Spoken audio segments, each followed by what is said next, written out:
পুরো বিশ্বটাই আমাদের। আর আমরা আখিরুজ্জামানের হাদিসগুলো থেকে এটা স্পষ্ট জানতে পারি যে ইনশাআল্লাহ তাআলা বাইতুল মুকাদ্দাস হবে আমাদের খেলাফার প্রাণ কেন্দ্র ইনশাআল্লাহ, এবং আমাদের কন্টিনেন্টে খোরাসান। অনেকে অনেকভাবে ব্যাখ্যা করছেন। কেউ বলছেন যে এটা কায়েম করতে হবে অমুক পদ্ধতিতে, কেউ বলছেন তমুক পদ্ধতিতে, কেউ বলছেন যে শুধু দাওয়াতের মাধ্যমে, কেউ বলছেন শুধু জিহাদ, কেউ বলছেন সরাসরি শুধু কিতাল, কেউ বলছেন ডেমোক্রেসি, কেউ বলছেন ভোটাভুটি, কেউ বলছেন বুলেট, কেউ বলছেন ব্যালট। তাহলে আসলে যাবোটা কোথায় এবং সুন্নাহ ভিত্তিক পদ্ধতিটা কি? আসসালামু আলাইকুম ওয়া রাহমাতুল্লাহি ওয়া বারাকাতুহু।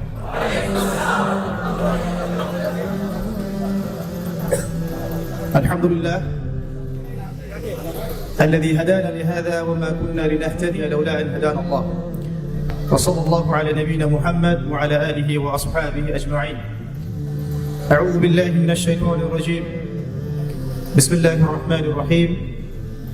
وقال الله عز وجل إن الدين عند الله الإسلام كما قال الله تعالى ومن يبتغي غير الإسلام دينا فلن يقبل منه. وقال رسول الله صلى الله عليه وسلم إن الله تعالى يرفع بهذا الكتاب أقواما ويضع به الآخرين. رب اشرح لي صدري ويسر لي أمري واحلل عقدة من لساني يفقه قولي. اللهم فقهنا في الدين وعلمنا التأويل. اللهم اجعلنا منهم الذين آمنوا وعملوا الصالحات وتواصوا بالحق وتواصوا بالصبر. أعوذ بكلمة الله التامات من شر ما خلق. بسم الله الذي لا يضر مع اسمه شيء في الأرض ولا في السماء وهو السميع العليم. الحمد لله ثم الحمد لله. যাবতীয় প্রশংসা এবং গুণগান একমাত্র মহিয়ান ও বড়িয়ান আল্লাহ সুবহানাহু ওয়া তাআলার জন্য, যে আল্লাহ রাব্বুল আলামিন আমাদেরকে তার নিজ অনুগ্রহে মুসলিম পরিবারে জন্মগ্রহণ করার তৌফিক দিয়েছেন। আলহামদুলিল্লাহ। আল্লাহুম্মা লাকাল হামদ হামদান কাসীরান তাইয়িবান মুবারাকান ফীহি ওয়া মুবারাকান আলাইহি কামা ইয়ানবাগী লিজালালি ওয়াজহিহি ওয়া আযীমি সুলতানিহি। শুকরিয়া জানাই সে মহান রবের দরবারে যিনি আমাদেরকে নবী মুহাম্মদ সাল্লাল্লাহু আলাইহি ওয়াসাল্লামের সৌভাগ্যবান উম্মত হওয়ার তৌফিক দিয়েছেন। আলহামদুলিল্লাহ। অগণিত অসংখ্য দরুদ এবং সালাত বর্ষিত হোক মহান আল্লাহ প্রেরিত সর্বশেষ নবী, চূড়ান্ত নবী, মানবতার মুক্তির দূত মুহাম্মদুর রাসূলুল্লাহ সাল্লাল্লাহু আলাইহি ওয়াসাল্লামের প্রতি। আমরা সংক্ষিপ্ত দরুদ পড়ি। আল্লাহুম্মা সাল্লি আলা মুহাম্মদ, আল্লাহুম্মা বারিক আলা মুহাম্মদ ওয়া আলা আলিহি ওয়া আসহাবিহি আজমাইন। সম্মানিত উপস্থিতি, কেমন আছেন আপনারা? আলহামদুলিল্লাহ আলা কুল্লি হাল ওয়া ফি কুল্লি মাকান। এরকম জ্ঞান ঈমান দীপ্ত এবং জ্ঞান গর্ভ পরিবেশে ভালো না থেকে কোনো উপায় নাই। আলহামদুলিল্লাহ। আর আমাদের মোহতারাম উস্তাদ যে আলোচনা করেছেন, আমি দুটো বিষয় মানে আশঙ্কা করছিলাম। এক, সবাই তার ভাষা বুঝতে পারছেন কিনা, এটা একটা বিষয়। সবাই কি তার ভাষা এবং ইরাদা বুঝতে পারছেন কিনা, এটা একটা আশঙ্কা। একটা হচ্ছে আমি আর কি বলবো, বাকি তো সব উনি বলেই দিছে। তো যেহেতু আমার সামনে এক ঝাঁক তরুণ দিদি ভাই আমার এবং হয়তো বোনরাও আছেন, তো আমি খুব লম্বা আলোচনা না করে কিছু মৌলিক কথা আপনাদের সামনে শেয়ার করতে চাই। সেটা সিরাতুন নবী সাল্লাল্লাহু আলাইহি ওয়াসাল্লামের আলোকে। আমি রিকোয়েস্ট করবো যে আপনারা মোবাইল ফোনগুলোতে একটু বেশি ব্যস্ত হবেন না, আলোচনার মূল সারমর্মের দিকে একটু ফোকাস করেন। আর যত বেশি মানে শো অফ করতে যাবো আমরা, তত বেশি আমরা রুহানিয়াত থেকে বঞ্চিত হব। ঠিক আছে? আমাদের কাজ এগুলো না, আমাদের কাজ অনেক গভীর। সেগুলো আস্তে আস্তে আমাদের সামনে ইনশাআল্লাহ দিনের আলোর মতোই পরিস্ফুটিত হবে ইনশাআল্লাহ। তো শো অফ করা বা শো ডাউন করা বা ফ্যান্টাসি, এগুলো আমাদের কাজ না। ঠিক আছে ভাই? আমার কথা মন খারাপ করবেন না। একটু ফোনগুলোকে আমরা নিজ নিজ পকেটে রাখে আলোচনার দিকে মনোযোগ দিই ইনশাআল্লাহ। সর্বপ্রথম একটা আয়াত থেকে আমি আলোচনা শুরু করতে চাই। আল্লাহ রাব্বুল আলামিন পবিত্র কুরআন কারীমের সূরাতুল আলি ইমরান এর 19 নম্বর আয়াতে বলেছেন, বা'দা আউযু বিল্লাহি মিনাশ শাইতানির রাজীম, ইন্নাদ দীনা ইনদাল্লাহিল ইসলাম, ইন্নাদ দীনা ইনদাল্লাহিল ইসলাম। আল্লাহ রাব্বুল আলামিন বলেছেন যে আল্লাহ পাকের কাছে একমাত্র মনোনীত দিন হচ্ছে ইসলাম। আমি জানি আয়াতটা আপনারা সবাই জানেন। আমরা পৃথিবীতে এসেছি, কেউ 60, 70, 100 বছর হয়তো বাঁচবো, কেউ কম বা আরো বেশি, কিন্তু এক সময় আমাদেরকে চলে যেতে হবে। এই যে রুহের জগৎ, দুনিয়ার জগৎ, কবর, হাসর, মিজান, পুলসিরাত, জান্নাত, জাহান্নাম, এই যে পুরো সিলসিলা, এর মধ্যে সবচেয়ে ইম্পর্টেন্ট জায়গা কোনটা আপনারা বলেন? কর্মক্ষেত্র হচ্ছে দুনিয়া। এবং পরীক্ষার জায়গা কোনটা বলেন? এবং এরপরে পরকালীন সফরের ক্ষেত্রে সবচেয়ে গুরুত্বপূর্ণ জায়গা কোনটা? বলেন কয়টা প্রশ্ন হবে? তিনটা নিয়ে আলাদা আলাদা লেকচার দরকার। আমি একটা প্রশ্ন শুধু বলছি, মা দিনুক, মা দিনুক। এই দিনের প্রকৃত ব্যাখ্যা আজকে বাংলার মানুষ বুঝতে ব্যর্থ। এই দিনের প্রকৃত ব্যাখ্যা আজকে আমাদের সবার আগে বুঝতে হবে, তারপরে আমরা এই আলোচনায় যাব যে দিন আমরা কায়েম করবো কিভাবে। দুটো বিষয়, দিন কি, এর আসলে মৌলিক ব্যাখ্যাটা কি, এবং এটা কায়েমের পথ ও পদ্ধতি কি, সুন্নাহ কি। এই বিষয়গুলো আমাদের সবার কনসেপ্ট ক্লিয়ার না থাকলে আমরা অনেক সময় নেক্সট সুরতেও ধোঁকা খেতে পারি। মাদিনুকা প্রশ্ন সবচেয়ে কঠিন। উসমান রাদিয়াল্লাহু আনহুর কথা আপনারা জানেন, তিনি কবরের সামনে গেলে কান্নাকাটি করতেন। এখানে যে পার পেয়ে যাবে ইনশাআল্লাহ সে জান্নাতে যাবে। এখানকার মৌলিক প্রশ্নের একটা হচ্ছে মাদিনুক, তোমার দিন কি? আল্লাহ রাব্বুল আলামিন বলে দিচ্ছেন, ইন্না দীনা ইনদাল্লাহিল ইসলাম, আমার কাছে নিঃসন্দেহে একটাই মনোনীত জীবন ব্যবস্থার নাম হলো ইসলাম। দিন শব্দটাকে বাংলাদেশের 90% মানুষ বোঝে ধর্ম অর্থে। দিন শব্দটাকে বাংলাদেশের ম্যাক্সিমাম মানুষ বোঝে ধর্ম অর্থে, অথচ এটা যে শুধু একটা কৃষ্টি কালচার ধর্ম না, বরং এটা একটা পুরো কমপ্লিট কোড অফ লাইফ। এই কনসেপ্টটা বুঝতে পারে না। আপনার জীবন ব্যবস্থার মধ্যে বেসিক্যালি দুইটা বিষয় থাকে, একটু মনোযোগ ধরে রাখবেন। একটা হচ্ছে আপনার ধর্মীয় জীবন, একটা হচ্ছে আপনার বৈষয়িক জীবন। আমি কি বুঝাতে পারছি ভাই? একটা আপনার ধর্মীয় জীবন, একটা আপনার বৈষয়িক জীবন। ধর্মীয় জীবন অর্থ কি? মানে আমার সালাত, আমার সওম, হজ, উমরা, তাসবিহ, তাহলিল, জিকির, আজকার, তিলাওয়াত ইত্যাদি ইত্যাদি ইত্যাদি, এগুলো হচ্ছে আমাদের ধর্মীয় জীবন। তো এই ধর্মীয় জীবনে আমরা পবিত্র কোরআন এবং সুন্নাহ মেনে চলবো কিনা, ইনশাআল্লাহ এই কনসেপ্ট সবার ক্লিয়ার। আরেকটা জীবন আছে আমাদের, সেটা হচ্ছে আমাদের এই যে সাংস্কৃতিক জীবন, শিক্ষা জীবন, অর্থনৈতিক জীবন, রাজনৈতিক জীবন, পারিবারিক জীবন এবং গ্লোবাল অ্যাফেয়ার্স। এই জীবনটাকে আমরা বলি বৈষয়িক জীবন। কি জীবন? তো এই বৈষয়িক জীবনটাতে ইসলাম মানতে আমাদের দেশের বেশিরভাগ মানুষের অ্যালার্জি আছে, এবং যতক্ষণ পর্যন্ত আমরা ধর্মীয় এবং বৈষয়িক উভয় জীবন ইসলামকে মানতে পারছি না, পরিপূর্ণ মুসলমান হতে পারি নাই। আমরা মুখে লা ইলাহা ইল্লাল্লাহ বললেও আমরা কিন্তু আবু জাহেল মার্কা মুসলমান হয়ে থাকবো।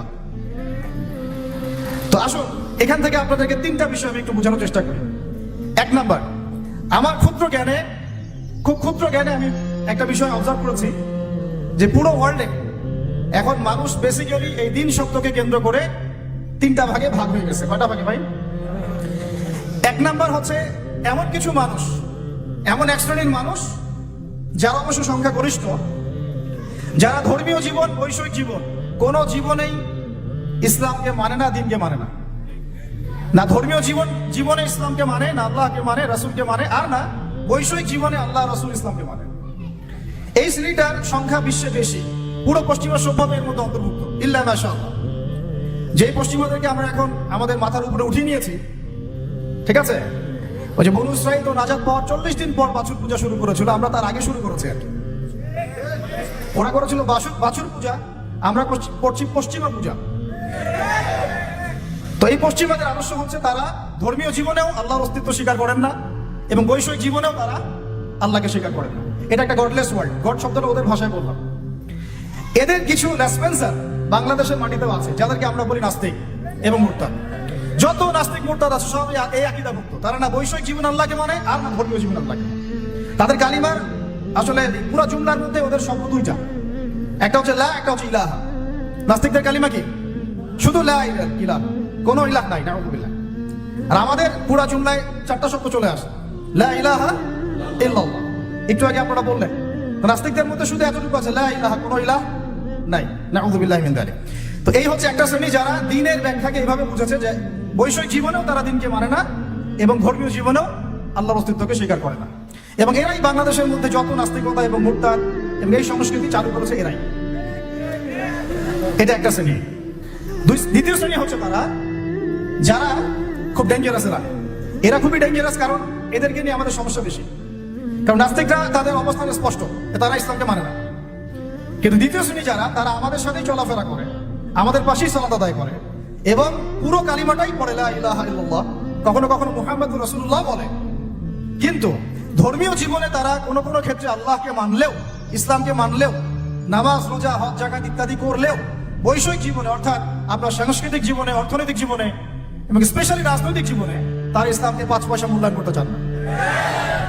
এবং এই পুরো শ্রেণীটা বাংলাদেশে যত রাম বাম প্রগতিশীল সুশীল বুদ্ধিজীবী আর সেকুলার আছে সব এই শ্রেণী, ইল্লা মাশাআল্লাহ, কিছু মানুষকে বাদ রাখে।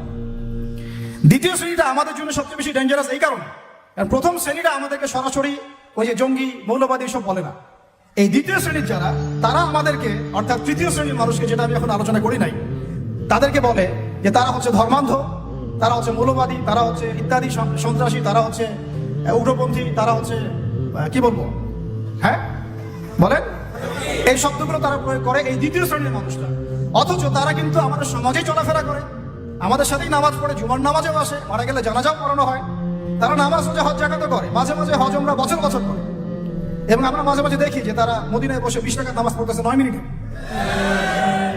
তো এই পুরো সেকুলার সোসাইটি কিন্তু দিন শব্দের ব্যাখ্যা নিয়েছে একটা ধর্মের রূপে, কৃষ্টি কালচার রূপে, এটাকে জীবন ব্যবস্থার রূপে তারা নেয় নাই। আমার কথা কি বুঝতে অসুবিধা হচ্ছে?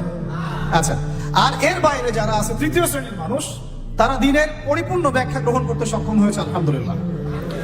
তারাই এই পৃথিবীতে গুরাবা, এবং ইনশাআল্লাহ ফাতুবা আলিল গুরাবা। তারা হচ্ছে এই পৃথিবীতে গুরাবা এই কারণে তাদেরকে মানুষ খুব একটা মূল্যায়ন করছে না। এই তৃতীয় শ্রেণীর মানুষ হচ্ছে গুটি কয়েক কিছু মানুষ এই পৃথিবীতে, বাংলাদেশেও এবং সারা ওয়ার্ল্ডে।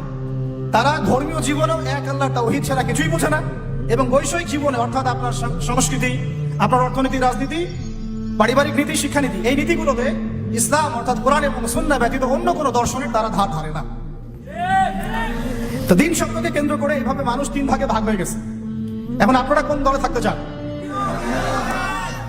থাকতে হলে এখন অনেক অপবাদ সহ্য করতে হবে, অনেক ট্যাগ আপনার গায়ে লাগতে পারে, এবং অনেকে আপনার দিকে বাঁকা চোখে তাকাবে, কিন্তু বিশ্বাস করেন এটাই হচ্ছে নাজাতের একমাত্র পথ।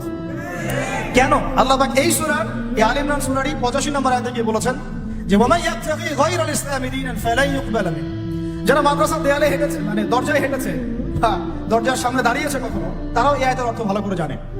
ওয়ামান ইয়াবতাগি গায়রাল ইসলামি দীনান, কেউ যদি ইসলাম ছাড়া অন্য কোনো জীবন ব্যবস্থা তালাশ করে, হোক সেটা ধর্মীয় জীবনেই বা বৈষয়িক জীবনে, হোক সেটা অর্থনীতিতে বা রাজনীতিতে, যে কোনো জায়গাতে, সংস্কৃতিতে বা শিক্ষানীতিতে, ফালাই ইউকবালা মিন, কোশ্চিন কালেও তার কাছ থেকে কোনো আমল কবুল করা হবে না। এটা আল্লাহ পাকের একদম স্ট্রেট ফরওয়ার্ড স্টেটমেন্ট। তাদের কাছ থেকে কোনো আমল কবুল করা হবে না, যতই লা ইলাহা ইল্লাল্লাহ পড়েন না কেন। আপনি দিন শেষে আব্দুল্লাহ বিন উবাইয়ের অনুসারী হয়ে থাকবেন।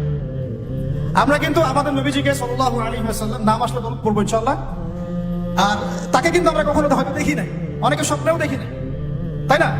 আব্দুল্লাহ বিন উবাই তাকে দেখেছিল, তার পিছনে নামাজও পড়েছে, মুখে কালিমার সাক্ষ্য দিয়েছে।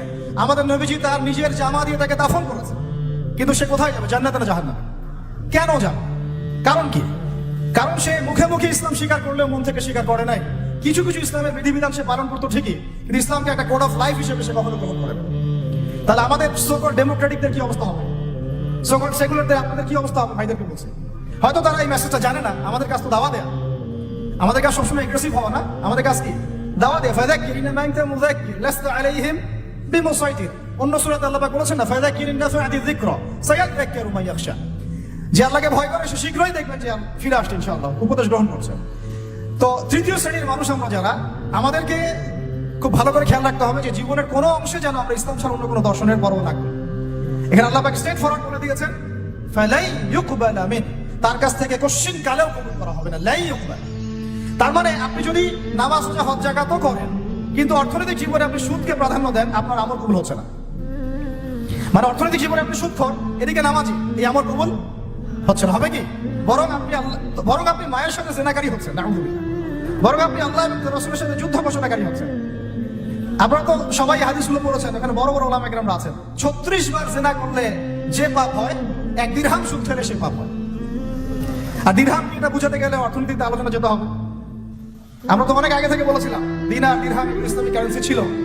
এর জায়গায় এখন সব ইলেকট্রনিক মানিজ এবং পেপার মানিজ, এবং আস্তে আস্তে কি আসতেছে, বিটকয়েন্স, ক্রিপ্টোকারেন্সি। এগুলোর মধ্যে প্রচুর সুদ আছে। এগুলো হচ্ছে সূক্ষ্মভাবে আমাদেরকে সুদখোর বানানো হচ্ছে। আমাদেরকে সুদখোর বানালে পশ্চিমাদের লাভ কি? আপনার দোয়া কবুল হবে না। তাই সংগ্রাম একমুখী না, আমাদের সংগ্রামটা কিন্তু বহুমুখী। শুধুমাত্র দাওয়া না, শুধুমাত্র সংস্কৃতিই না, শুধুমাত্র রাজনৈতিক ভীষণই না, আমাদের সংগ্রাম কিন্তু অর্থনৈতিক। রিজিক হালাল না হলে কিন্তু আমাদের আমল কবুল হচ্ছে না। তো আমরা যদি জীবনের যে কোনো ক্ষেত্রে আল্লাহ এবং তার রাসূলের বিধান বাদ দিয়ে অন্য কোনো দর্শন ফলো করি, তাহলে আমাদের আমল কবুল হচ্ছে না। আল্লাহ পাক অন্য আয়াতে কিন্তু এভাবে বলেছেন, আফা হুকমুল জাহিলিয়াতি ইয়াকুন, তারা কি জাহেলি যুগের হুকুম তালাশ করতেছে? ওয়ালাহু আসলামা মান ফিস সামাওয়াতি ওয়া মান ফিল আরদ তাওআন আও কারহা ওয়া ইলাইহি ইউরজাউন। অথচ আল্লাহ পাকের সামনে আত্মসমর্পণ করেছে আসমানের সব সৃষ্টি, জমিনের সব সৃষ্টি। ইচ্ছা হোক অনিচ্ছাই হোক, শুধু মানুষ করতে যাচ্ছে না, আর জিন করতে যাচ্ছে না। অথচ এই দুই জাতিকে আল্লাহ পাক পাঠিয়েছিলেন ইবাদত করার জন্য, পুরো জীবন ব্যবস্থা ইসলাম দিয়ে সাজানোর জন্য। আপনারা তো সূরা যারিয়াত পড়েছেন, তাই না? ওয়া মা খালাকতুল জিন্না ওয়াল ইনসা ইল্লা লিয়াবুদুন লিয়াবলুয়াকুম আইয়ুকুম আহসানু আমালা। আল্লাহ পাক আলী ইমরানে বলেছেন না যে কুল্লু নাফসিন যায়িকাতুল মাউত, তারপরে কি হবে? ফামান যুহজিহা আনিন নার ওয়া উদখিলাল জান্নাহ ফাকাদ ফাজ। আমরা যদি জীবনের প্রত্যেকটা পার্টকে ইসলাম দিয়ে ঢেলে সাজাতে ব্যর্থ হই, জান্নাতে যেতে পারবো না। এটা আমাদেরকে মৌলিক মেসেজ আজকে বইমেলা থেকে, যে পরিপূর্ণ জীবনে ইসলাম প্রতিষ্ঠা করুন ইনশাআল্লাহ। শুধু জীবনের একটা আংশিক বিষয় ইসলাম নিয়ে পড়ে থাকলে চলবে না, জীবনের প্রত্যেকটা জায়গায় ইসলাম দিয়ে ঢেলে সাজাতে হবে। উদখুলু ফিস সিলমি, বলেন একসাথে, উদখুলু ফিস সিলমি, পরিপূর্ণরূপে দ্বীনে প্রবেশ করেন। দ্বীনের ব্যাখ্যা আগে বুঝতে হবে। এটা হলো দ্বীন, দ্বীনুক। এটা যদি আমরা আকীদা ঠিক না থাকে, তাহলে ওই কবরের সওয়াল জবাবে সে আটকে যাবে, সে বলতে পারবে না। কেউ যদি আল্লাহ পাকের সাথে শিরক করে, সে কিন্তু মান রব্বুক উত্তর দিতে পারবে না। একইভাবে কেউ যদি নবী সাল্লাল্লাহু আলাইহি ওয়াসাল্লামের সুন্নাহ বাদ দিয়ে অন্য কোন সুন্নাহ তালাশ করে ওইভাবে জীবন যাপন করে, সে কিন্তু মান নবীও উত্তর দিতে পারবে না। তো আমাদেরকে এই কনসেপ্টটা ক্লিয়ার রাখতে হবে যে দ্বীন একটা পরিপূর্ণ জীবন বিধান। এখন আসেন যে এর বেসটা কি হবে, এর ভিত্তিটা কি হবে। এর জন্য আপনাকে চলে যেতে হবে ওই বিদায় হজের ভাষণ। বিদায় হজের ভাষণ তো মোটামুটি আপনারা জানেন, আমি আশা করছি। আপনারা তো একটা ইলমি পরিবেশে থাকেন, এই জন্য আমি টাচ করে যাচ্ছি, সবগুলো বলার সময় পাচ্ছি না। এখানে একটা হাদিস আছে, বিদায় হজে অনেকগুলো ভাষণ ছিল, তার মধ্যে একটা ভাষণে নবী সাল্লাল্লাহু আলাইহি ওয়াসাল্লাম বলেছেন, বলুন সাল্লাল্লাহু আলাইহি ওয়াসাল্লাম, যে তারাকতু ফিকুম আমরাইন, আমি তোমাদের মাঝখানে ছেড়ে যাচ্ছি মাত্র দুটো বস্তু। লান তাদিল্লু মা তামাসসাকতুম বিহিমা, তোমরা কোশ্চিন কালেও পথভ্রষ্ট হবে না যতদিন পর্যন্ত এই দুটাকে আঁকড়ে ধরে থাকবে। এই দুটা কি? কিতাবুল্লাহ, আল্লাহর কিতাব, আর কি বলেন, নবীর সুন্নাহ। তো এখন কিতাব এবং সুন্নাহ আমাদের সামনে স্পষ্ট, এবং এই কিতাব এবং সুন্নাহর সাথে সাহাবায়ে কেরাম রাদিয়াল্লাহু আনহুম আজমাইন তাদের মানহাজ নিতে হবে কি হবে না। এই জায়গায় কিন্তু আমাদের অনেক প্র্যাকটিসিং মুসলিম ভাইয়েরও আকীদার মধ্যে গলদ আছে। অনেকে মনে করেন যে খালি কোরআন এবং সুন্নাহ আমি সরাসরি নিব, সাহাবীদেরকে আমি নিব না। এই আকীদা ঠিক না ভাই। সাহাবীদেরকে ছাড়া আপনি কোরআন এবং সুন্নাহ সরাসরি মানতে পারছেন না।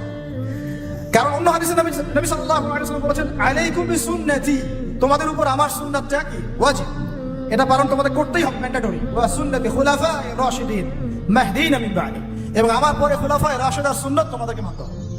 তাহলে এটা হলো আমাদের পিলার, যে আমরা ইসলাম মানব পরিপূর্ণ জীবনে কোরআন এবং সুন্নাহকে সামনে রেখে, এবং সাহাবায়ে কেরাম রাদিয়াল্লাহু আনহুম আজমাইন তাদের ফাহম অনুযায়ী, তাদের বুঝ অনুযায়ী। ক্লিয়ার কথা? এবার আসেন, এই ইসলামটার দাওয়াত আমরা দিব, এটাতে আপনারা সবাই এগ্রিড। এখন কথা হচ্ছে এটা আমরা প্রতিষ্ঠা করবো কিভাবে। এই তো মূল কথাটা কি, এই দিনটাকে আমরা আমাদের জায়গায় বাংলার জমিনে প্রতিষ্ঠা করবো কিভাবে। জরুরি না যে বাংলার জমিনে ইসলামী খেলাফত কায়েম হবে, অন্য কোনো জায়গা হতে পারবে, এটাও কিন্তু জরুরি না। আল্লাহ পাক চাইলে এই খেলাফত সিরিয়ায় কায়েম করতে পারেন, ফিলিস্তিনে কায়েম করতে পারেন, আল্লাহ পাক চাইলে আর অন্য কিছুও করতে পারেন। আপনারা সিরাতের আলোকে জানেন, যখন নবী সাল্লাল্লাহু আলাইহি ওয়াসাল্লাম তায়েফে গিয়েছেন এবং তাকে মারা হয়েছে, তিনি ফিরে এসেছেন মক্কায়, তখন কি সাহাবীরা চিন্তা করতে পেরেছিলেন যে কয়দিন পরে আমরা মদিনায় যাব, সেখানে ইসলামিক স্টেট কায়েম হবে? বলেন আমাকে। যখন মক্কায় সাহাবীরা নির্যাতিত হচ্ছেন, যখন নবীজি বলছেন আবিসিনিয়ায় চলে যাও, সেখানে একজন রাজা আছে, তাই না, লা ইউজলামু ইনদাহু আহাদ, তার কাছে কেউ জুলুমের শিকার হয় না, তখন কি সাহাবীরা কেউ কল্পনা করেছিলেন মদিনায় ইসলামী রাষ্ট্র কায়েম হবে? তাই আমরা যেন এই ফিকিরটা শুধু এভাবে চিন্তা না করি যে এতটুকুই জমিন আমাদের, না, পুরো বিশ্বটাই আমাদের। সুবহানাল্লাহ, পুরো বিশ্বটাই আমাদের। আর আমরা আখিরুজ জামানের হাদিসগুলো থেকে এটা স্পষ্ট জানতে পারি যে ইনশাআল্লাহ তাআলা বাইতুল মুকাদ্দাস হবে আমাদের খেলাফার প্রাণকেন্দ্র ইনশাআল্লাহ, এবং আমাদের কন্টিনেন্টে খোরাসান। এটা অনেক ব্যাখ্যা, এটা পরে আপনারা আস্তে আস্তে আসবেন, এবং এটা নিয়ে আপনারা আলোচনা শুনেছেন, আমি এটা আশা করি। মূল কথাটা বলে আমি শেষের দিকে, ফিনিশিং এর দিকে যাব, যে আমরা আসলে এটাকে এখন কায়েম করবো কিভাবে। এই প্রশ্নটা কি গুরুত্বপূর্ণ না গুরুত্বপূর্ণ? অনেকে অনেকভাবে ব্যাখ্যা করছেন। কেউ বলছেন যে এটা কায়েম করতে হবে অমুক পদ্ধতিতে, কেউ বলছেন তমুক পদ্ধতিতে, কেউ বলছেন যে শুধু দাওয়াতের মাধ্যমে, কেউ বলছেন শুধু জিহাদ, কেউ বলছেন সরাসরি শুধু কিতাব, কেউ বলছেন ডেমোক্রেসি, কেউ বলছেন ভোটাভুটি, কেউ বলছেন বুলেট, কেউ বলছেন ব্যালট। তার আসলে যাবোটা কোথায় এবং সুন্নাহ ভিত্তিক পদ্ধতিটা কি, এটার উত্তর দেওয়ার আগে আমি একটা প্রশ্ন করি আপনাদেরকে। আমাকে আপনারা বলেন যে দিন কায়েম করাটা কি ইবাদত, না এটা একটা দুনিয়াবি কাজ? বলেন। আচ্ছা, এখন আমাকে বলেন যে ইবাদত কবুল হওয়ার শর্ত কয়টা? বলেন বলেন। দুইটা বা তিনটা? ঠিক আছে ভাই, বলেন, সাহস করেন। দুইটা বা তিনটা, তাই না? প্রথমটা হচ্ছে আল্লাহ পাকের সন্তুষ্টির জন্য হতে হবে। তাহলে আমরা দিন কায়েম করতে গেলে কার সন্তুষ্টি থাকবে আমাদের মাথায়? শুধু এক আল্লাহকে রাজি খুশি করার জন্য দিন কায়েমের চেষ্টা করা, শুধু এক আল্লাহর সন্তুষ্টির জন্য, অন্য কাউকে দেখানোর জন্য, অন্য কাউকে শোনানোর জন্য না, বা গনিমত পাওয়ার জন্য না, শুধু আমার ক্ষমতা দখল করার জন্য না, শুধু এক আল্লাহকে রাজি খুশি করার জন্য আমার দিন কায়েমের মুভমেন্ট থাকবে। এই জায়গায় কিন্তু অনেকের ইখলাস নষ্ট হয়ে যায়, আন্দোলন ব্যর্থ হয়ে যায়। আমাকে বলেন যে এখন এতদিন যা হলো, এখন যা হচ্ছে, ভবিষ্যতে যা হবে, এখানে পুরো সিস্টেমটার মধ্যে ইখলাস কি এটা ছিল যে আল্লাহর জমিনে আল্লাহর তাওহীদ কায়েম করা? এখন আপনারা বুঝতে পারতেছেন। প্রথম দিন আমরা স্ট্যাটাস দিয়েছিলাম যে পশ্চিমার কোনো সেবা দাসকে আমরা গ্রহণ করবো না। এখন আস্তে আস্তে সব বুঝতে পারবেন, কেবল তো শুরু, দেখেন সামনে কি হয়। শোনেন, এই উসুলটা মাথায় রাখেন, যখন একটা কওম জুলুম করতে থাকে, যখন একটা কওম জুলুমের উপর জুলুম করতে থাকে, আল্লাহ পাক তার উপরে আরো বড় জালেম চাপায় দেন। এরপরে যখন এই কওমটা মাজলুম হয়ে যায়, আল্লাহকে ডাকতে থাকে, আল্লাহর কাছে আত্মসমর্পণ করে, তখন আল্লাহ পাক তার জন্য ওই ফেরাউন থেকে নিষ্কৃতির জন্য মুসা আলাইহিস সালামের মতো মানুষকে পাঠান। এরপর তার মুক্তির পথে যায়। আবার যখন এই কওম ওই ফেরাউনের কবল থেকে নাজাত পেয়ে বনু ইসরাঈলের উদ্ধত আচরণ শুরু করে, তখন আরো বড় জালেমকে আল্লাহ চাপায় দেন। আমরা যেন এই ভুল করতে না যাই, আমরা যেন এই ভুলটা না করি। আল্লাহ পাক যদি আমাদেরকে ফেরাউনের কবল থেকে নাজাত দিয়ে থাকেন, আমরা যেন উদ্ধত বনু ইসরাঈল না হয়ে যায়, এটা আমার খুব হৃদয়ের ভিতর থেকে একটা আকুতি। তো মূল কথায় আসি যে আল্লাহ পাকের সন্তুষ্টি হবে আমার উদ্দেশ্য, ইখলাস ঠিক রাখতে হবে প্রত্যেকটা কাজে। আপনারা বই মেলায় কেন এসেছেন? আল্লাহকে রাজি খুশি করার জন্য। আমি কেন কথা বলছি? আল্লাহকে রাজি খুশি করার জন্য। আমরা ওস্তাদকে শ্রদ্ধা সম্মান কেন করি? আল্লাহকে রাজি খুশি করার জন্য। নাকি ওস্তাদ আপনাকে প্রশংসা করবেন সেজন্য, নাকি এখানে আপনি কোনো স্বার্থ পাবেন সেজন্য? শুধু এক আল্লাহকে রাজি খুশি করার জন্য যখন আমরা সবাই কাজ করবো, দেখবেন অটোমেটিক্যালি তাওহীদ প্রতিষ্ঠা হয়ে গেছে। আপনারা যখন সিরাত করবেন দেখবেন খায়বার যুদ্ধের পরে মদিনা ফেরার পথে আরো দুই একটা যুদ্ধ হয়েছে। ওই দুই একটা যুদ্ধের মধ্যে কিছু ইহুদি উৎপেতে আক্রমণের চেষ্টা করেছিল। সেখানে নবী সাল্লাল্লাহু আলাইহি ওয়াসাল্লামের একজন খাদেম ছিল। সেই খাদেম তীরবিদ্ধ হয়। সাহাবীরা বলতে লাগলো যে মাশাআল্লাহ, এ তো পুরো জান্নাতে চলে যাবে। নবী সাল্লাল্লাহু আলাইহি ওয়াসাল্লামের খাদেম ছিল, তীরবিদ্ধ হয়ে শহীদ হলো। নবীজি বলছেন না, সাল্লাল্লাহু আলাইহি ওয়াসাল্লাম বলছেন না, বরং আমি দেখছি তাকে জাহান্নামের আগুনে জ্বলতে। বলেন আউযুবিল্লাহ। সাহাবী অবাক হয়ে জিজ্ঞাসা করলেন, কি কারণে ইয়া রাসূলুল্লাহ? তিনি বললেন, খায়বারের গনিমতের মাল থেকে একটা চাদর সে না বলে নিয়েছিল, এই কারণে। খায়বারের গনিমতের মাল থেকে একটা চাদর সে না বলে নিয়েছিল, জাস্ট এই কারণে। তখন সবাই কিছু কিছু করে জিনিস আনা শুরু করলো, জমা দেওয়া শুরু করলো। একটা মেসওয়াক, একটা ডাল পর্যন্ত মানুষ জমা দিয়ে দিল। নবীজি বলেন, এগুলো ছিল জাহান্নামের অংশ যা তোমরা জমা দিলে। তাহলে আমাদের পুরো মুভমেন্টের উদ্দেশ্য কি হবে বলেন? আজকের আলোচনা সব ভুলে গেলে একটু ভুলে যায় না। আমাদের পুরো উদ্দেশ্যটা কি হবে? শুধু এক আল্লাহকে রাজি খুশি করার জন্য। এই উদ্দেশ্য থাকলে তখন আপনি আমির মানতেও সমস্যা হবে না, জামায়াতে আসতেও সমস্যা হবে না, ইমারতেও সমস্যা হবে না, আপনার বায়াত দিতেও সমস্যা হবে। এখানে যদি স্বার্থ থাকে তখন আপনি কিন্তু এখানে এড়াই যাবেন না। আমি কেন তাকে মানবো? আমি কি কম বড় আলেম? হ্যাঁ, আমি কেন জামায়ায় যাবো? আমার কি আলাদা জামায়া করার সুযোগ নাই? আমি কি সিরাত কম বুঝি? আমি কি দিন কায়েম কম বুঝি? আমি কেন ঐক্যের জন্য নরম হব? আমি কি বেহকের উপর আছি? এই যে বিষয়গুলো তখনই আসে যখন ইখলাস ঠিক থাকে না। ইখলাস ঠিক না থাকলে কোনো কাজের বারাকা আসবে না। আল্লাহ পাক আমাদেরকে বোঝার তৌফিক দান। 2 নম্বর হচ্ছে ভাই যে আমল, যেহেতু বললেন দিন কায়েম একটা ইবাদত, তাহলে ইবাদত করতে হবে কার তরিকা অনুযায়ী? বলেন। এটা আপনারা সবাই এক বাক্যে স্বীকার করছেন, নবী সাল্লাল্লাহু আলাইহি ওয়াসাল্লামের সুন্নাত এবং তরিকা ছাড়া দিন কায়েমটা ইবাদত বলে গণ্য হবে না। সেটা আমার একটা ব্যর্থ প্রচেষ্টা হয়ে যেতে পারে। সূরা কাহফে একটা আয়াত আছে, কিন্তু ওই যে কিছু মানুষ মনে করে তারা খুব সুন্দর আমল করছে, ওয়াহুম ইয়াহসাবুনা আন্নাহুম ইহসিনুনা সুনআ। এদের ব্যাপারে আল্লাহ পাক বলেছেন, কুল হাল নুনাব্বিউকুম বিল আখসারিনা আমাল। সবচেয়ে ক্ষতিগ্রস্ত আমলকারী সম্পর্কে আমি জানাবো কিনা? এটা তারা যারা দুনিয়াতে অনেক সুন্দর আমল করে, মনে করে আমরা অনেক সুন্দর আমল করছি, অথচ ওদের আমল বিফল হয়ে গেছে। ইখলাস ঠিক না থাকার কারণে, নবীর তরিকা অনুযায়ী না হওয়ার কারণে। তাহলে এখন যদি আমরা এগ্রি করি যে হ্যাঁ, দিন কায়েমটা নবী সাল্লাল্লাহু আলাইহি ওয়াসাল্লামের পদ্ধতিতেই করতে হবে, তাহলে আমাকে সিরাতে আসতে হবে কি আসতে হবে না? সুন্নাতে আসতে হবে কি আসতে হবে না? বরং আমি বলবো এভাবে যে সিরাতের সুন্নতে আসতে হবে। সিরাতের সুন্নতে আসতে হবে দিন কায়েম করতে। অন্য কোনো সুন্নত নাই আমাদের সামনে। এখন অনেক ভাই কেউ বলছেন যে আব্রাহাম লিঙ্কনের তরিকাতে দিন কায়েম হবে। কি যুক্তি তো তারা দিচ্ছেন অনেক। কেউ বলছেন যে আরে ভাই, নাই মামার চেয়ে তো কানা মামা ভালো। কেউ বলছেন ভাই, আগে এত পুরো রুটির দিকে তাকানোর দরকার কি? রুটির 2-1টা টুকরা হলে তো হয়। এবং তাদেরকে পশ্চিমারা খুব সহজেই কিন্তু বাগে আনতে পারবে। 10টা করে সিট দিয়ে দিবে, ভাগ করে নেন আপনারা 60টা সিট। তারাও সন্তুষ্ট যে আমরা আগে কিছুই পাইতাম না, অন্তত এখন 50টা তো পাইছি। বিশ্বাস করেন, আমি কেন বড় বড় আল্লাহর ওলিকেও যদি আপনি সিস্টেমের মধ্য দিয়ে ওখানে প্রেসিডেন্ট হিসেবে বসাই দেন, সে একজন বান্দা গরু ছাড়া কিছুই করতে পারবে। আমরা বলছি সিরাতে সুন্নতে গেলে পুরো রুটিটাই আমাদের হবে। রুটির টুকরা আমরা চাই না, পুরো রুটিটাই চাই। রুটি আমার, তুমি খাইলে খাও, না খাইলে যাও, সোজা কথা। সিরাতে সুন্নতে আসলে আপনি পুরোটাই পাবেন। এখন কেউ বলছে আব্রাহাম লিঙ্কনের তরিকাতেই হবে, হয়তো বুঝের কিছু ঘাটতি থাকতে পারে, এটা একাডেমিক আলোচনা ওস্তাদ বলেছেন, এটা আমরা কিন্তু সবাই সমালোচনা করতে যাবো না। অনলাইনের এই জগৎটাকে আপনারা নোংরা করে ফেলবেন না। সবাই সব বিষয়ে কথা বলবে না, সবাই সব বিষয়ে কথা বলবেন না। যে বিষয়ে যে ব্যক্তি কথা বলার যোগ্য তিনি কথা বলবেন, যাদের সাথে কথা বললে কাজ হবে তাদের সাথে কথা বলবেন, ঠিক আছে? আমভাবে আমরা সবাইকে দাওয়া দিই এবং চুপ থাকার অভ্যাস করেন। সবসময় কথা বলতে হবে না, মাঝে মাঝে চুপ থাকার অভ্যাস করেন। আমাদের একজন বরেণ্য ওস্তাদ তিনি বলেন যে মুতাকাল্লিম হওয়ার যে খায়েশ, এটা একটা হৃদয়ের কলবের একটা রোগ।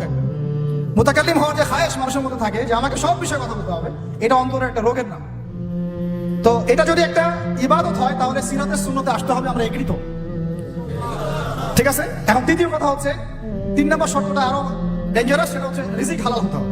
রিজিক, এই জায়গায় সবাই একটু ফিকির করেন, দেখেন একটু আপনারা আপনাদের রিজিকগুলোকে দেখেন যে কতজনের রিজিক 100% হালাল আছে। এগুলো আমাদের কিন্তু প্র্যাকটিক্যাল কথা, আমরা কিছু খালি তাত্ত্বিক কথা বলে চলে যাবো এমন না, প্র্যাকটিক্যালি ইমপ্লিমেন্টটা বেশি জরুরি। এখন আমি খুবই স্বপ্ন দেখছি, আমরা সবাই স্বপ্ন দেখছি যে আপনাদেরকে দিয়ে হবে ইনশাআল্লাহ। কারণ এই জেনারেশন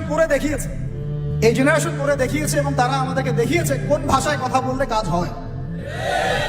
এতদিন তো আমরা বলে আসতাম, তো এই ভাষার কথা বললে আপনারা আমাদেরকে অনেক ত্যাগ দিতেন, ঠিক আছে? দেখেন, জালেম জুলুম করলো, মাজলুম দাঁড়ায় গেল। এই তো জালেম জুলুম করলো, মাজলুম দাঁড়ায় গেল প্রতিবাদের জন্য, প্রতিবাদের ভাষায়। আপনারা আমাকে বলেন তো, জালেমের বিরুদ্ধে মাজলুম যখন দাঁড়িয়েছে তারা কি খালি হাতে দাঁড়িয়েছিল? জালেম যখন 2টা মাইট দিয়েছে, মাজলুমকে 2টা মাইট দেয় নাই?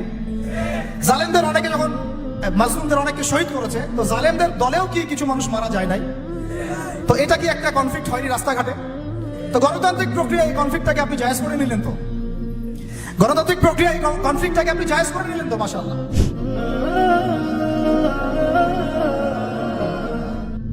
মূল জায়গা হচ্ছে ফিলিস্তিন। শেষ জামানার সবচেয়ে ইম্পর্টেন্ট জায়গা হচ্ছে প্যালেস্টাইন।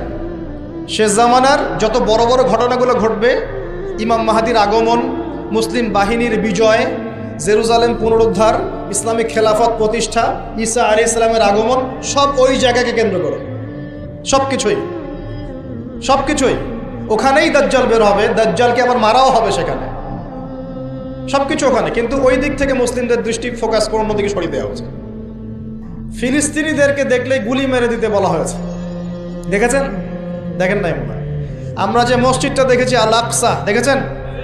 এই আকসাকে সরিয়ে দিয়ে সেখানে 3rd টেম্পল নির্মাণ করার প্ল্যান হচ্ছে। মানে এই যে 3rd টেম্পল তো বোঝেন না, হাইকেলে সুলাইমানি। মানে ওরা মনে করে যে তারা বানু ইসরাইল। একটু বোঝেন, ওরা মনে করে যে ওরা বানু ইসরাইল, আসলে ওরা বানু ইসরাইল নয়, ওরা হচ্ছে ইউরোপিয়ান জিউস। ওরা মনে করে যে ওদের একজন মাসিহ আসবে। কে আসবে? মাসিহ মানে ত্রাণকর্তা। মাসিহ মানে কি? ত্রাণকর্তা। যে আসলে তারা শুধু আরব না, সারা বিশ্ব তারা শাসন করবে, এমনটা তারা মনে করে। এবং ওদের ধর্মগ্রন্থে একটা আছে তালমুদ। কি নাম? তালমুদ। এই তালমুদের মধ্যে এটা লেখাও আছে যে একজন মাসিহ আসবে, যে মাসিহ আসলে তারা বিশ্ব শাসন করবে। বাস্তবতা হচ্ছে ওই মাসিহ এসেছিলেন, আসেন নাই? ওই মাসিহ সত্যি এসেছিলেন, কিন্তু তারা তাকে চিনতে পারে নাই। সেই মাসিহের নাম কি? নবী ঈসা আলাইহিস সালাম। আমরা বলি না মাসিহ ইবনে মারইয়াম, আমরা বলি না ঈসা আলাইহিস সালামকে আল্লাহর মাসিহ না, ত্রাণকর্তা। ঈসা আলাইহিস সালামকে তারা চিনতে ব্যর্থ হয়েছে এবং তাকে তারা হত্যারও চেষ্টা করেছিল, কিন্তু আল্লাহ রাব্বুল আলামিন তাকে উঠিয়ে নিয়েছেন কোথায়? আল্লাহর কাছে। ওয়ামা ক্বাতালুহু ওয়ামা সালাবু, তারা তাকে হত্যাও করে নাই, ক্রুশবিদ্ধ করতে পারে নাই, বরং আল্লাহ পাক তাকে বাল রাফআহুল্লাহু ইলাই, আল্লাহ পাক তাকে তার কাছে উঠিয়ে নিয়েছে। তো বিষয়টা কি দাঁড়ালো? ওরা মনে করে যে ওদের একজন মাসিহ আসবে, যেই মাসিহ আসলে পরে তারা সারা বিশ্বটাকে শাসন করবে। ঠিক আছে? কারা শাসন করবে? জিউসরা, যারা মনে করে ওরা বানু ইসরাইল। আসলে তারা বানু ইসরাইল নয়, তারা ইউরোপিয়ান জিউস। এখন ওরা চায় এই মসজিদ আকসাকে সরিয়ে দিয়ে ওখানে হাইকেলে সুলাইমানি নির্মাণ করতে। এটা কি? সুলাইমান আলাইহিস সালামের সময় তারা যেমন বিশ্ব শাসন করেছিল না, মনে আছে? সুলাইমান আলাইহিস সালামের সময় এত দাপট ছিল তখন যে সুলাইমান আলাইহিস সালাম যখন বলতেন যে বাতাসকে যে ফ্লাই করতে, তখন এই সিংহাসন বাতাসে ফ্লাই করা শুরু করতো না? সুলাইমান আলাইহিস সালাম যখন জিনদেরকে বলতেন এই কাজ করো, জিনরা ওই কাজ করতো। সুলাইমান আলাইহিস সালাম যখন বলতেন জিনদেরকে সমুদ্রে ডুব দাও, ডুব দিয়ে সমুদ্রের নিচ থেকে মণিমুক্তা বের করে নিয়ে আসো, তারা সেটা বের করে নিয়ে আসতো। সুলাইমান আলাইহিস সালাম জিনদেরকে দিয়ে এই মসজিদও নির্মাণ করিয়েছেন, মনে আছে? ওই যে লাঠির মধ্যে ভর দিয়ে তিনি দাঁড়িয়েছিলেন এবং লাঠি জমিনের পোকা খেয়ে ফেলেছিল, আর সুলাইমান আলাইহিস সালাম তখনই কিন্তু ইন্তেকাল করেছেন। যখন পড়ে গেলেন তার দেহটা, তখন জিনরা বলেছিল যে আমরা যদি জানতাম যে সুলাইমান মারা গেছে তাহলে এই শাস্তি ভোগ করতাম না। আছে না কোরআনে? তো সুলাইমান আলাইহিস সালামের সময় তাদের এত ক্ষমতা ছিল যে ওই যে সাবার রানী বিলকিস, মনে আছে হুদহুদ পাখির ঘটনা? হুদহুদ পাখি এসে বলছে যে ওখানে একটা দেখলাম সাবার রানী সূর্যকে পূজা করে। তো সুলাইমান আলাইহিস সালাম বলছেন, কোন জিন আছো যে আমি এখান থেকে ওঠার আগে ওকে নিয়ে আসতে পারবে? এক জিন বলছে যে আপনি এখান থেকে উঠে দাঁড়ানোর আগেই ওই সিংহাসন নিয়ে চলে আসতে পারবেন। কত শক্তি চিন্তা করেন। তো সুলাইমান আলাইহিস সালাম বলছেন এতে হবে না। আরেকজন জিন যার কাছে কিতাবের জ্ঞান ছিল, মানে সে আলেম ছিল, সে বলছে যে আপনার উঠতে হবে না, চোখের পলক ফেলার আগেই এটা হাজির হয়ে যাবে। সুবহানাল্লাহ। চোখের পলক ফেলার আগেই মনে করেন যে 500 মাইল দূরের একটা সিংহাসনকে তুলে নিয়ে আসবে এখানে। চিন্তা করেন তাহলে কত বড় শক্তি। তো এরকম শক্তি আল্লাহ পাক দিয়েছিলেন সুলাইমান আলাইহিস সালামকে, এবং ওই সময় বনু ইসরাইল কিন্তু সারা বিশ্বটাকে শাসন করেছে। এখন এরা মনে করে যে শেষে আবার একটা সময় আসবে যখন তারা আবার এই শাসনটা করবে। ওরা মনে করে একজন মাসিহ আসবে, এবং এই জন্যে তারা দাজ্জালকে মাসিহ মনে করে। কথাকে মিলাতে পারছেন? ওরা দাজ্জালকে কি মনে করে? মাসিহ মনে করে। ওরা মনে করে যে ফিলিস্তিনিদের এখানে থাকার অধিকার নাই, ওই জায়গা ওদেরই, ওরা ওদেরই মনে করে। এই কারণেই তো 1914 সাল থেকে শুরু করে যে 2023 পর্যন্ত প্রত্যেক দিন দেখবেন প্রতি বছর ওদের জায়গা বাড়াচ্ছে বাড়াচ্ছে বাড়াচ্ছে, বাড়িঘরগুলো ভেঙে দিচ্ছে, মা বোনদেরকে বের করে দিচ্ছে, ভাইদেরকে হত্যা করছে না? আর এগুলোকে মানবতা বিরোধী অপরাধ কেউ বলে না, বলে না। যদি ওই মাজলুম ফিলিস্তিনিরা বলে আমার বাড়ি আমাকে ফিরিয়ে দাও, তখন ওদেরকে সন্ত্রাসী বলা হয়, তাই হয় না? তো এখন আসলে কি হবে, বিষয়টা কি হবে? এখন নতুন টাটকা ইস্যু চলছে যে তারা বলছে প্যালেস্টাইনে থেকে দেখলেই গুলি মেরে দেবে। এখন কি হবে? এখন শোনেন কি হবে। আমরা বলছি কোরআন, এই যে কোরআন এবং হাদিস থেকে বলছি কি হবে। এই জুলুম নির্যাতন হয়তো আরো বাড়বে। কি হবে? আরো বাড়বে। আর মুসলিমদের যে অধঃপতন চলছে, আমাদের দোষের কারণে এই অধঃপতন আরো বাড়তে পারে। একটু দেখাচ্ছি, মুসলিমরা কি এখন 5 ওয়াক্ত নামাজ সবাই পড়ে? মুসলিমদের মধ্যে সবাই কি আল কোরআন পড়তে জানে? মুসলিমদের মধ্যে সবাই কি হালাল খায়? মুসলিমদের মধ্যে সবাই কি পর্দা করছে? মুসলিমদের সবাই কি আল্লাহর দ্বীন প্রতিষ্ঠার চেষ্টা করে? আমরা কি সত্যি সত্যি আগের সেই প্রজন্ম ধরে রেখেছি, না অনেকটা অধঃপতন হয়েছে আমাদের? হয় নাই? হয়েছে কি হয় নাই?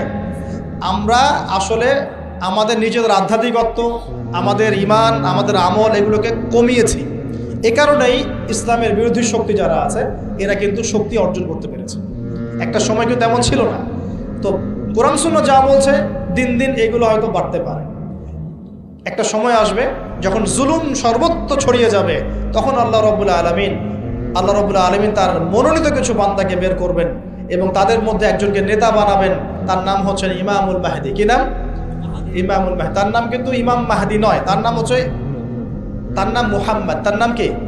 মুহাম্মদ। তিনি মুহাম্মদ সাল্লাল্লাহু আলাইহি ওয়াসাল্লামেরই বংশধরদের মধ্যে হবেন। ঠিক আছে?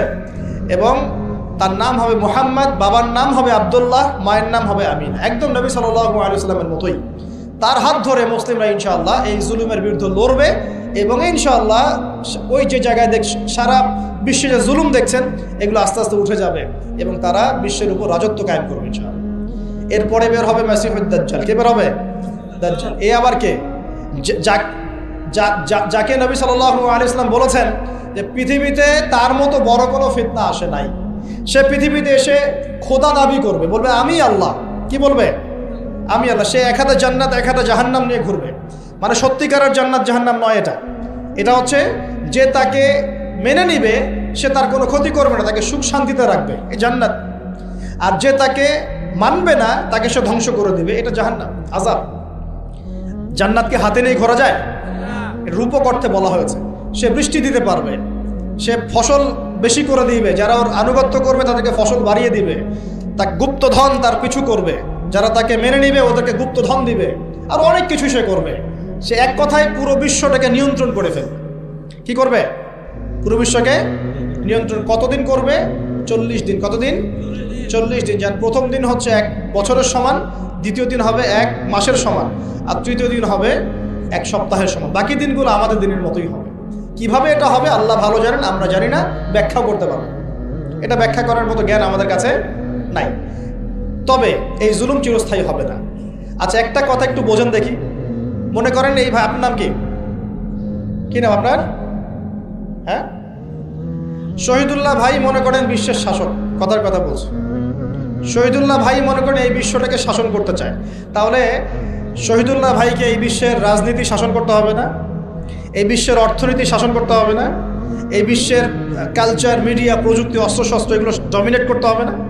তার মানে দাজ্জাল যদি সারা বিশ্বকে শাসন করতে চায়, ওকেও সারা বিশ্বের এগুলো নিয়ন্ত্রণ করতে হবে, হবে কি না? এবং তার অনুসারী যারা, ওদেরকেও কি নিয়ন্ত্রণ করতে হবে না? এখন তার অনুসারী কারা হবে? বলে দিলাম কারা হবে? এই জিউসরা হবে। ওরা কি এখন বিশ্বের এগুলো নিয়ন্ত্রণ করছে? করছে কি না? করছে না? পুরো বিশ্বের বড় বড় ডিপার্টমেন্টগুলো কারা নিয়ন্ত্রণ করছে? আমরা নিয়ন্ত্রণ করছি? জি না। এমনকি খ্রিস্টানরাও নিয়ন্ত্রণ করছে না, বরং ওরাই নিয়ন্ত্রণ করছে। আপনাকে গভীরে ঢুকতে হবে তো। তার মানে সে আত্মপ্রকাশ না করলেও তার অনুসারীরা তো মাশাআল্লাহ শক্তিশালী হয়ে গেছে কি না? তার মানে সময় কাছে না দূরে? কাছে। এটা বোঝার জন্য কি ভবিষ্যৎবাণী করা লাগে? গণক হওয়া লাগে? জ্যোতিষী হওয়া লাগে? এটা বোঝার জন্য কোরআন সুন্নাহর সাথে শেষ জামানা স্টাডি করলেই হয়। Economics, world affairs, history study করলেই বুঝতে পারেন, চোখ, হৃদয়ের চোখ খুলে যাবে ইনশাআল্লাহ। ইহুদিরা অপেক্ষা করে বসে আছে। কিসের অপেক্ষায় বসে আছে? সব ইহুদি না অবশ্য, যারা জালেম, জায়নিস্ট, বদ, এরা অপেক্ষা করে বসে আছে যে শেষ জামানায় তাদের একজন মাসিহ আসবে। কি আসবে? মাসিহ মানে ত্রাণকর্তা, উদ্ধারকর্তা। যেই মাসিহ আসলে পরে তারা সারা বিশ্বটাকে শাসন করবে এই জেরুজালেম থেকে। কোন জায়গা থেকে? নাম শুনছে? কোন দিকে এটা? ইসরায়েলে। আচ্ছা, ইসরায়েলের না, এটা ফিলিস্তিনের। কার? এই জায়গার মালিক কে? এই জায়গার মালিক আমরা। এটা আমাদের জায়গা। 3টা মসজিদ আপনি সফর করবেন সোয়াবের আশায়, তার সবচেয়ে শ্রেষ্ঠ মসজিদ হারাম মানে মক্কায় 1 রাকাত নামাজ পড়বেন, 1 লক্ষ রাকাত নামাজের সওয়াব হবে ইনশাআল্লাহ। 2 নাম্বার মদিনা, 1 রাকাত নামাজ পড়বেন, 1000 রাকাত নামাজের নেকি হবে ইনশাআল্লাহ। 3 নাম্বার কি? এই যে আকসা, আমরা তো ভুলেই গেছি। আকসা আমাদের। আকসা কাদের? তারা দখল করে নিয়েছে। আচ্ছা, নেক দখল করেছে আমাদের কারণেই, আমাদের দুর্বলতার কারণেই। কিন্তু এই ভোগ দখল চূড়ান্ত হবে না, কারণ তারা অপেক্ষা করছে একজন মাসিহের জন্যে, যেই মাসিহ আসলে পরে তারা জেরুজালেম থেকে বিশ্ব শাসন করবে। এখন কিন্তু বিশ্বের বড় বড় ডিপার্টমেন্টগুলো ওরা শাসন করে। খেয়াল করেছেন কি? আপনি যে প্রযুক্তি ব্যবহার করেন এগুলোর চাবিকাঠি ওদের হাতে। আপনি যে অর্থনৈতিক সিস্টেমটা ফলো করেন, ব্যাংকিং সিস্টেমগুলোর কথাই বলছি, এর মূল সূত্র কিন্তু ওদের হাতে, সুতা ওদের হাতে লাটাই। ইভেন আমরা যে পলিটিক্যাল সিস্টেমগুলো ফলো করি না, এগুলোর তন্ত্রমন্ত্র ওরাই দিয়েছে। যে মিডিয়াগুলো আছে বিশ্বে বড় বড়, সব কিছু ওদের হাতে। ফাইন্যান্স বলে, ফাইন্যান্স মানে বাণিজ্য, ট্রেড, এগুলো ওদের হাতে। বিশ্বের বড় বড় সেক্টরগুলো ওরা শাসন করছে, এটা সত্য। আরেকটা মারাত্মক কথা হচ্ছে, বিশ্বকে শাসন করতে হলে কিছু অস্ত্র লাগে। কি লাগে? অস্ত্র শস্ত্র ছাড়া হবে না। একটা দেশের সাথে একটা দেশের মনে করেন খারাপ সম্পর্ক, এখন একটা দেশের কাছে আছে দাকুরাল, আরেকটার কাছে আছে পারমাণবিক অস্ত্র। কে জিতবে? যার কাছে যত ভারী অস্ত্র আছে, শক্তিশালী, তার দাপট তত বেশি। তো এইসব বড় বড় মারণাস্ত্রগুলো, যেগুলোকে আমরা বলি নিউক্লিয়ার ওয়েপন্স অথবা বলি থার্মোনিউক্লিয়ার ওয়েপন্স, এগুলো ওদের হাতে। মাসিহ আসলে পরে তারা বিশ্ব শাসন করবে, এটা ওদের যে তালমুদ এই গ্রন্থের মধ্যে লেখা আছে। এবং তারা মনে করে যে এই দাজ্জালই হচ্ছে মাসিহ, তারা মনে করে। আর আমরা জানি হাদিস থেকে এই দাজ্জাল সত্যিকারের মাসিহ নয়। সত্যিকারের মাসিহ কে? ঈসা আলাইহিস সালাম। আল্লাহ পাক ঈসা আলাইহিস সালামের হাতে এই মিথ্যা মাসিহকে মেরে ফেলবেন প্যালেস্টাইনের বাবেলুদ নামক জায়গায়। কোন জায়গা? বাবেলুদ, হাদিসে বর্ণিত আছে। এবং তাকে মারার পরে নবী ঈসা আলাইহিস সালাম সেখান থেকে পুরো বিশ্বে আবারও ইসলামিক একটা খিলাফা কায়েম করবেন ইনশাআল্লাহ তাআলা। এটা হচ্ছে ইসলামের গন্তব্য, এটা হবেই। পৃথিবীর যত পরাশক্তিগুলো আছে এরা সবাই যদি ঐক্যবদ্ধ হয়ে যায় এবং এই ভবিষ্যৎবাণীটাকে মুছে ফেলতে চায়, কশ্চিনকালেও সফল হবে না ইনশাআল্লাহ। পারিবারিক নীতি, শিক্ষানীতি, এই নীতিগুলোতে ইসলাম অর্থাৎ কোরআন এবং সুন্নাহ ব্যতীত অন্য কোনো দর্শনের তারা ধার ধারে না। তো দিন শব্দকে কেন্দ্র করে এইভাবে মানুষ তিন ভাগে ভাগ হয়ে গেছে। এখন আপনারা কোন দলে থাকতে চান? থাকতে হলে এখন অনেক অপবাদ সহ্য করতে হবে, অনেক ট্যাগ আপনার গায়ে লাগতে পারে এবং অনেকে আপনার দিকে বাঁকা চোখে তাকাবে, কিন্তু বিশ্বাস করেন এটাই হচ্ছে নাজাতের একমাত্র পথ। কেন? আল্লাহ পাক এই সূরার এই আলে ইমরান সূরারই 85 নম্বর আয়াতে গিয়ে বলেছেন যে ওয়া মান ইয়াবতাগি গায়রাল ইসলামি দীনান ফালা ইউকবাল মিন। যারা মাদ্রাসার দেয়ালে হেঁটেছে, মানে দরজায় হেঁটেছে বা দরজার সামনে দাঁড়িয়েছে কখনো, তারাও এই আয়াতের অর্থ ভালো করে জানে। ওয়া মান ইয়াবতাগি গায়রাল ইসলামি দীনান, কেউ যদি ইসলাম ছাড়া অন্য কোন জীবন ব্যবস্থা তালাশ করে, হোক সেটা ধর্মীয় জীবনেই বা বৈষয়িক জীবন, হোক সেটা অর্থনীতিতে বা রাজনীতিতে, যে কোনো জায়গাতে, সংস্কৃতিতে বা শিক্ষানীতিতে, ফালা ইউকবাল মিন, কোশ্চিন কালেও তার কাছ থেকে কোনো আমল কবুল করা হবে না। এটা আল্লাহ পাকের একদম স্ট্রেট ফরওয়ার্ড স্টেটমেন্ট। তাদের কাছ থেকে কোনো আমল কবুল করা হবে না, যতই লা ইলাহা ইল্লাল্লাহ পড়েন না কেন। আপনি দিন শেষে আব্দুল্লাহ বিন উবাইয়ের অনুসারী হয়ে থাকবেন। আমরা কিন্তু আমাদের নবীজিকে সাল্লাল্লাহু আলাইহি ওয়াসাল্লাম নাম আসলে পড়বো ইনশাআল্লাহ। আর তাকে কিন্তু আমরা কখনো হয়তো দেখি নাই, অনেকে স্বপ্নেও দেখি নাই, তাই না? আব্দুল্লাহ বিন উবাই তাকে দেখেছে, তার পিছনে নামাজও পড়েছে, মুখে কালিমার সাক্ষ্য দিয়েছে। আমাদের নবীজি তার নিজের জামা দিয়ে তাকে দাফন করেছে, কিন্তু সে কোথায় যাবে? জান্নাতে না জাহান্নামে? কেন যাবে? কারণ কি? কারণ সে মুখে মুখে ইসলাম স্বীকার করলেও মন থেকে স্বীকার করে নাই। কিছু কিছু ইসলামের বিধিবিধান সে পালন করতো ঠিকই, কিন্তু ইসলামকে একটা কোড অফ লাইফ হিসেবে সে কখনো গ্রহণ করে। তাহলে আমাদের সোকল ডেমোক্রেটিকদের কি অবস্থা হবে? সোকল সেকুলারদের আপনাদের কি অবস্থা হবে? ভাইদের বলছে, হয়তো তারা এই মেসেজটা জানে না। আমাদের কাছে তো দাওয়া দেয়া, আমাদের কাছে সবসময় এগ্রেসিভ হওয়া না, আমাদের কাছে কি দাওয়া দেয়া। ফাযাক্কির ইন্নামা আনতা মুযাক্কির লাস্তা আলাইহিম বিমুসাইতির। অন্য সূরাতে আল্লাহ পাক বলেছেন না, ফাযাক্কির ইন নাফা'আতি যিকরা সায়াযাক্কারু মান ইয়াখশা। যে আল্লাহকে ভয় করে সে শীঘ্রই দেখবেন যে ফিরে আসছে ইনশাআল্লাহ, উপদেশ গ্রহণ করছে। তো তৃতীয় শ্রেণীর মানুষ আমরা যারা, আমাদেরকে খুব ভালো করে খেয়াল রাখতে হবে যে জীবনের কোনো অংশে যেন আমরা ইসলাম ছাড়া অন্য কোনো দর্শনের পরোয়া না করি। এখানে আল্লাহ পাক স্ট্রেট ফরওয়ার্ড করে দিয়েছেন, ফালাই ইউকবাল মিন, তার কাছ থেকে কোশ্চিন কালেও কবুল করা হবে না, লাই ইউকবাল। তার মানে আপনি যদি নামাজ রোজা হজ যাকাতও করেন, কিন্তু অর্থনৈতিক জীবনে আপনি সুদকে প্রাধান্য দেন, আপনার আমল কবুল হচ্ছে না। মানে অর্থনৈতিক জীবনে আপনি সুদ খান, এদিকে নামাজি, এই আমল কবুল হচ্ছে না। হবে কি? বরং আপনি মায়ের সাথে জেনাকারী হচ্ছেন, নাউযুবিল্লাহ। বরং আপনি আল্লাহ এবং রাসূলের সাথে যুদ্ধ ঘোষণাকারী হচ্ছেন। আপনারা তো সবাই হাদিসগুলো পড়েছেন, এখানে বড় বড় ওলামা কেরামরা আছেন। 36 বার জিনা করলে যে পাপ হয়, 1 দিরহাম সুদ খেলে সে পাপ হয়। আর দিরহাম কি, এটা বুঝাতে গেলে অর্থনীতিতে আলোচনা যেতে হবে। আমরা তো অনেক আগে থেকে বলেছিলাম দিনার দিরহাম এগুলো ইসলামিক কারেন্সি ছিল। এর জায়গায় এখন সব ইলেকট্রনিক মানিজ এবং পেপার মানিজ এবং আস্তে আস্তে কি আসতেছে, বিটকয়েন্স, ক্রিপ্টোকারেন্সি। এগুলোর মধ্যে প্রচুর সুদ আছে। এগুলো হচ্ছে সূক্ষ্মভাবে আমাদেরকে সুদখোর বানানো হচ্ছে। আমাদেরকে সুদখোর বানালে পশ্চিমাদের লাভ কি? আপনার দোয়া কবুল হবে না। তাই সংগ্রাম একমুখী না, আমাদের সংগ্রামটা কিন্তু বহুমুখী। শুধুমাত্র দাওয়া না, শুধুমাত্র সংস্কৃতিই না, শুধুমাত্র রাজনৈতিক ভীষণই না, আমাদের সংগ্রাম কিন্তু অর্থনৈতিক। রিজিক হালাল না হলে কিন্তু আমাদের আমল কবুল হচ্ছে না। তো আমরা যদি জীবনের যে কোনো ক্ষেত্রে আল্লাহ এবং তার রাসূলের বিধান বাদ দিয়ে অন্য কোনো দর্শন ফলো করি, তাহলে আমাদের আমল কবুল হচ্ছে না। আল্লাহ পাক অন্য আয়াতে কিন্তু এভাবে বলেছেন, আফা হুকমুল জাহিলিয়্যাতি ইয়াকুন, তারা কি জাহেলি যুগের হুকুম তালাশ করতেছে। ওয়া লাহু আসলামা মান ফিস সামাওয়াতি ওয়া মান ফিল আরদ তাওআন আও কারহা ওয়া ইলাইহি ইউরজাউন। অথচ আল্লাহ পাকের সামনে আত্মসমর্পণ করেছে আসমানের সব সৃষ্টি, জমিনের সব সৃষ্টি। ইচ্ছায় হোক অনিচ্ছায় হোক, শুধু মানুষ করতে যাচ্ছে না আর জিন করতে যাচ্ছে না। অথচ এই দুই জাতিকে আল্লাহ পাক পাঠিয়েছিলেন ইবাদত করার জন্য, পুরো জীবন ব্যবস্থা ইসলাম দিয়ে সাজানোর জন্য। আপনারা তো সূরা যারিয়াত পড়েছেন, তাই না? ওয়া মা খালাকতুল জিন্না ওয়াল ইনসা ইল্লা লিয়াবুদুন লিয়াবলুয়াকুম আইয়ুকুম আহসানু আমালা। আল্লাহ পাক আলী ইমরানে বলেছেন না যে কুল্লু নাফসিন যায়িকাতুল মাউত, তারপরে কি হবে? ফামান সুহজিহা আনিন নার ওয়া উদখিলাল জান্নাহ ফাকাদ ফাজ। আমরা যদি জীবনের প্রত্যেকটা ওয়ার্ডকে ইসলাম দিয়ে ঢেলে সাজাতে ব্যর্থ হই, জান্নাতে যেতে পারবো না।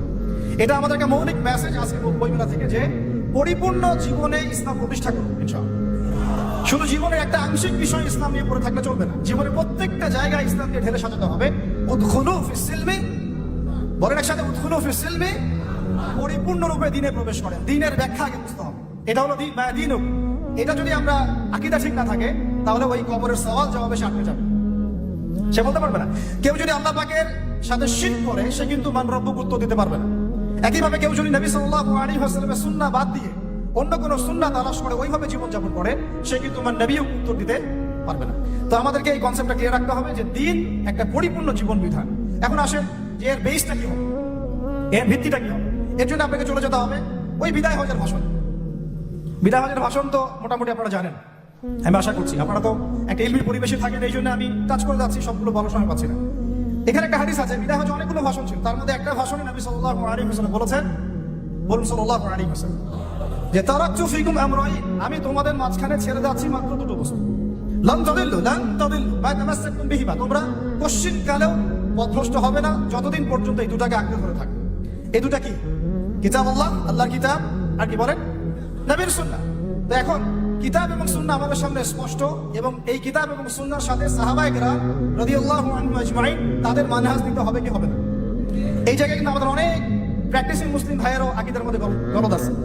অনেকে মনে করেন যে খালি কোরআন এবং সুন্নাহ আমি সরাসরি নিব, সাহাবীদেরকে আমি নিব না। এই আকীদা ঠিক না ভাই।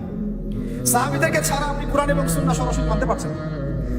কারণ অন্য হাদিসে নবী সাল্লাল্লাহু আলাইহি ওয়াসাল্লাম বলেছেন, আলাইকুম বিসুন্নতি, তোমাদের উপর আমার সুন্নাতটা কি ওয়াজিব, এটা পালন তোমাদের করতেই হবে, ম্যান্ডেটরি। ওয়া সুন্নতি খুলাফায়ে রাশিদিন মাহদিন মিন বা'দি, এবং আমার পরে খুলাফায়ে রাশিদার সুন্নাত তোমাদেরকে মানতে হবে।